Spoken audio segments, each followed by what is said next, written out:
Ladies and gentlemen, the very word secrecy is repugnant in a free and open society, and we are, as a people, inherently and historically opposed to secret societies, to secret oaths, and to secret proceedings. We decided long ago that the dangers of excessive and unwarranted concealment of pertinent facts far outweighed the dangers which are cited to justify it. Even today, there is little value in opposing the threat of a closed society by imitating its arbitrary restrictions. Even today, there is little value in ensuring the survival of our nation if our traditions do not survive with it.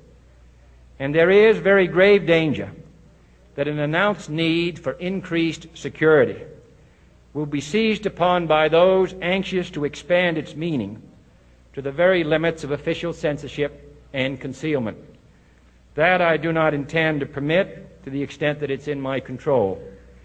And no official of my administration, whether his rank is high or low, civilian or military, should interpret my words here tonight as an excuse to censor the news, to stifle dissent, to cover up our mistakes, or to withhold from the press and the public the facts they deserve to know.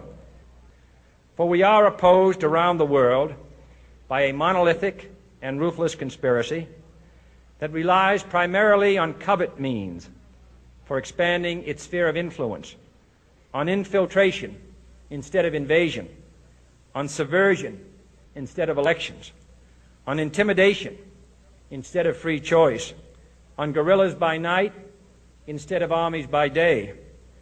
It is a system which has conscripted vast human and material resources into the building of a tightly knit, highly efficient machine that combines military, diplomatic, intelligence, economic, scientific, and political operations.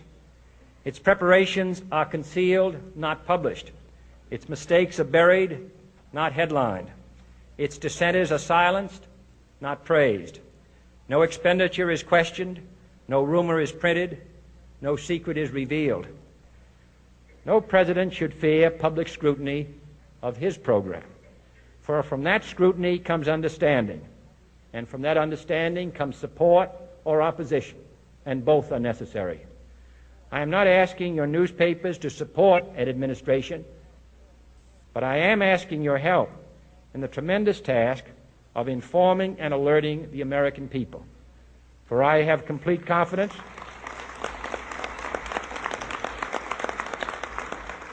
in the response and dedication of our citizens whenever they are fully informed. I not only could not stifle controversy among your readers, I welcome it. This administration intends to be candid about its errors. For as a wise man once said, an error doesn't become a mistake until you refuse to correct it.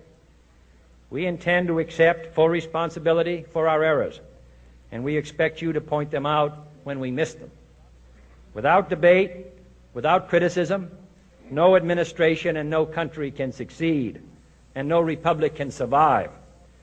That is why the Athenian lawmaker Solon decreed it a crime for any citizen to shrink from controversy.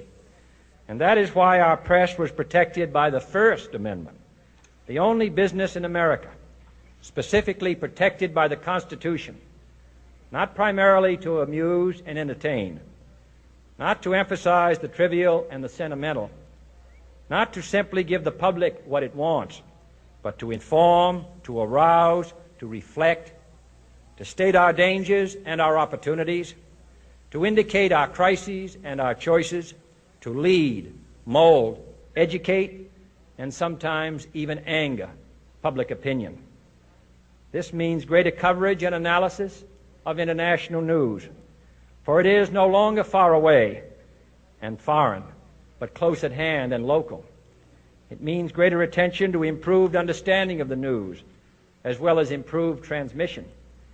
And it means, finally, that government at all levels must meet its obligation to provide you with the fullest possible information outside the narrowest limits of national security.